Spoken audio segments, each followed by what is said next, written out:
que le tenemos que dar la vuelta. ¿Y cómo le vamos a dar la vuelta? Hablando precisamente de cosas buenas, de cosas positivas y sobre todo de aspectos culturales, de aspectos lúdicos incluso, que nos lleven a cambiar esta mentalidad de enojo, esta mentalidad de hartazgo que tenemos. Creo que hay que ver de otra manera las cosas, es lo más importante, darle la vuelta a esto que sucedió. Y Veracruz, como muchos lo dicen, es mucho más grande que unos simples 3 días de lo que vivimos, por supuesto. Miguel Salvador Rodríguez Azueta, no te me duermas. ¿Cómo Efectivamente, estás? Jorge, no me duermo, estoy analizando lo que estás comentando porque creo que tanto tú como yo, Ana y los amigos que nos están escuchando, pues traen ese sentimiento encontrado.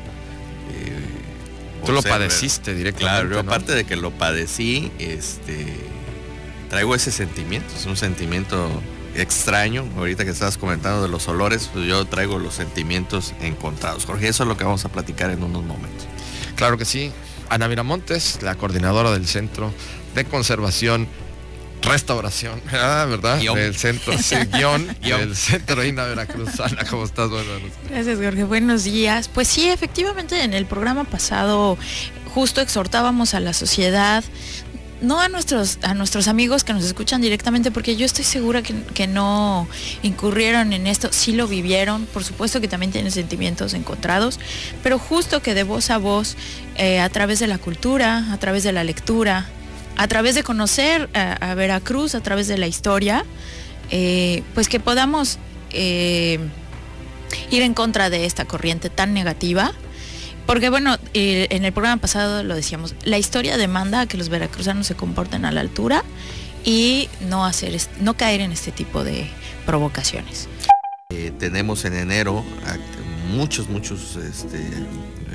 pues eventos que hay que recordar. El 4 de enero de 1895 murió Manuel Díaz Mirón, poeta y político veracruzano, padre de don Salvador Díaz Mirón. Él sí era Díaz Mirón, él sí era Manuel Díaz Mirón. Y luego juntan el nombre. Claro, es un apellido compuesto. Salvador es Díaz Ibáñez y se lo cambia a Díaz Mirón, pero originalmente es don Manuel Díaz Mirón, y además es la persona que es muy importante, que hay que analizar sus poemas, y eso lo vamos a ver en programas posteriores. También tenemos un dato muy interesante. El 5 de enero, pero de 1915, el licenciado Luis Cabrera formuló en Veracruz el proyecto de la famosa ley del 6 de enero, la ley agraria, que va a restituir ejidos y dotar de tierras a los campesinos. Eso es muy interesante porque don Luis Cabrera fue una persona que todavía sobrevivió hasta los años 50, si no estoy mal. Todavía fue asesor del licenciado López Mateos. Es un gran personaje en la historia que también tenemos que seguir analizando. Y bueno, el 6 de enero, pero de 1794, nace en Veracruz don Ciriaco Vázquez. ¿Quién fue Ciriaco Vázquez? ¿Por qué existe un parque con su nombre? Bueno, pues es un destacado veracruzano que fue militar. Debido a su rango y debido a su heroicidad, bueno, pues se le recuerda por... ¿En qué guerras estuvo? Bueno, estuvo dentro de las guerras de independencia Ciriaco Vázquez, al lado de don Antonio de Padua, María Severino López de Santana y Pérez de Lebrón. Pues. No, estaba a favor de la independencia, así es. Y él participa en varias batallas en contra de las fuerzas españolas, en la defensa de la ciudad de Córdoba y en Cerro Gordo, Veracruz. Es muy interesante porque poco se sabe de esta batalla de Cerro Gordo de 1847, en donde va a perder la vida Ciriaco Vázquez defendiendo pues el frente mexicano. Es muy... No dejen de visitar tanto Coajilote como Vega de la Peña, que son tremendos Ana, ¿qué hay ahí en Coajilote? Destinos.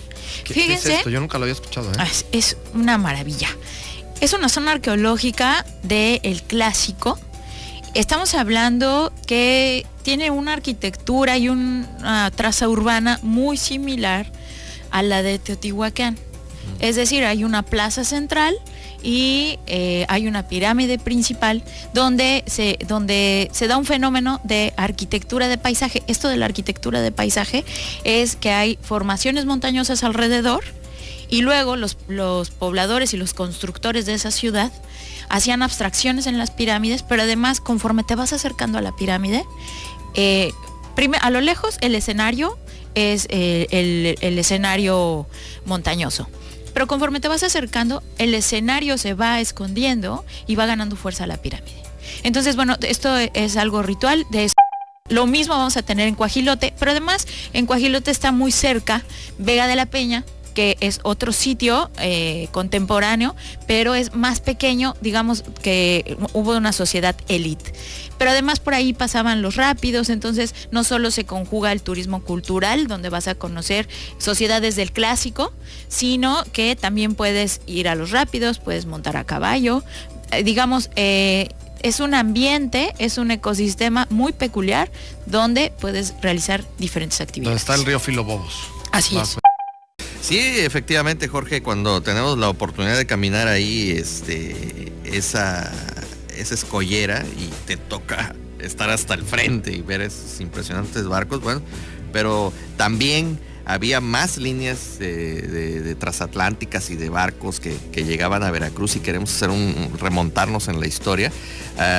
Existió una línea de transatlánticos España, que atracaba en los muelles del Malecón. Pero claro, eran barcos, estamos hablando del principios del siglo XX. También existían las navieras germanas, Habsburg American Lines, las Harrison Lines de Francia. Llegaban barcos de la General Transatlantic, de Estados Unidos de la línea de Nueva York, Cuba Mail y la Compañía Transatlántica Española, empresas que existían en 1920 y también anteriores, como las fragatas, esos hermosos barcos de grandes velas y un gran timón, barcos de vapor que marcaban el inicio de la era industrial en el mundo. Hablando de las fragatas, una de las que hacía estos recorridos era la Novara, que fue la que trajo a Maximiliano y Carlota a México, el vapor Morro Castle de Nueva York en 1916, y allá por 1930 llegaron los barcos de vapor alemanes, uno que se llamaba Iberia y el otro Western Wall. Vamos a estar platicando con Alfredo Delgado sobre la época carrancista y qué impacto tuvo esto en Veracruz, y luego cómo de Veracruz impactó al país entero.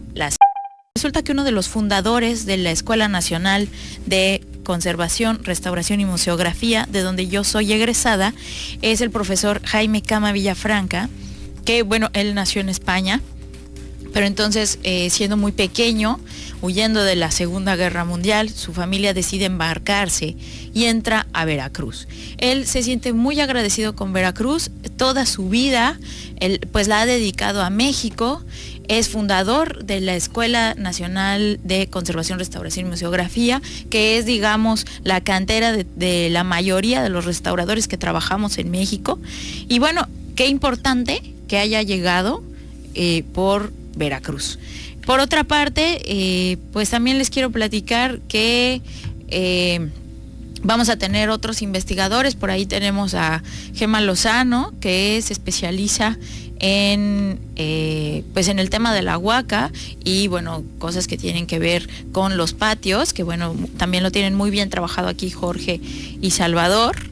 Y finalmente, pues vamos a traer a más especialistas que nos platiquen justo cómo se ha desarrollado la historia aquí en Veracruz, qué impacto tiene, y como ya les hemos traído pues del Tajín, les hemos platicado de la zona sur, vamos a traer gente también que nos platique de qué pasa en Tuxpan, qué pasa en la Huasteca, qué impacto tiene eso con nosotros los porteños.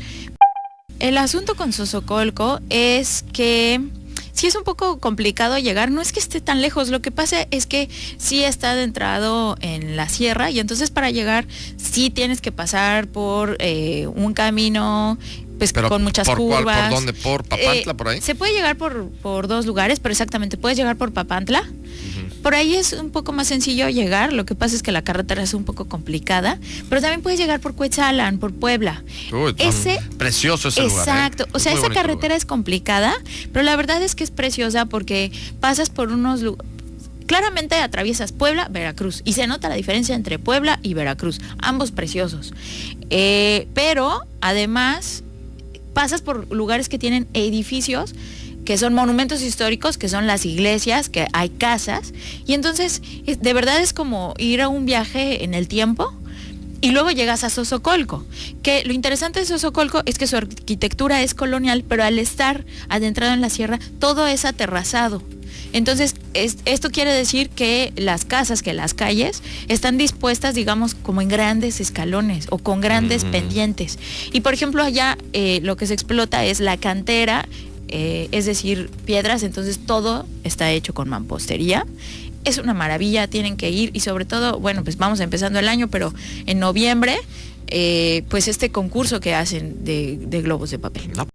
Se llama La Noche Más Larga, en la cual sí, efectivamente, me toca conocer a mis vecinos. No tenía yo el gusto, buenas personas, seres humanos, también preocupados, por supuesto, por todo esto que se estaba aconteciendo. Y se hace una reflexión, Jorge, si así no los vamos a permitir, que se habla de las reformas estructurales, ¿no? Y que esto, y que si el petróleo, y que si por aquí, que por allá, y la energía, pero yo hago una reflexión, o sea, si tenemos la estructura, pero no tenemos los cimientos adecuados, y no es porque me quiera yo volver muy religioso el día de hoy, sino que la parábola de Mateo me gusta mucho porque habla de que una casa construida sobre la arena, pues se va a desmoronar. Y una casa construida con cimientos sólidos, pues va a permanecer. Y en ese sentido, Veracruz tiene una roca de cimientos de aproximadamente 500 años y más. Por eso precisamente el programa así es, 500 años y más, por todos las cuestiones o los antecedentes prehispánicos que tenemos. Entonces tenemos una roca sólida donde está construida esta sociedad. Sin embargo, esta situación nos va a permitir analizar que no tanto, creo, debe de haber una reforma estructural, sino una reforma de cimientos, una reforma humana, así la intitulé. Y una reforma humana quiere decir que precisamente todo lo que el siglo pasado todavía nos llegó, nos pasó de niño saluda, niño levántate porque se va a sentar, te subías a un autobús, le dabas el asiento a las personas, no tirabas la basura, nos reuníamos ahí en la comunidad, en la colonia, en el fraccionamiento, donde quieras, sacábamos la silla, la mecedora, nos poníamos a platicar, teníamos atenciones con los vecinos de edad avanzada o de la tercera edad, la señora de la tiendita de la esquina. Hoy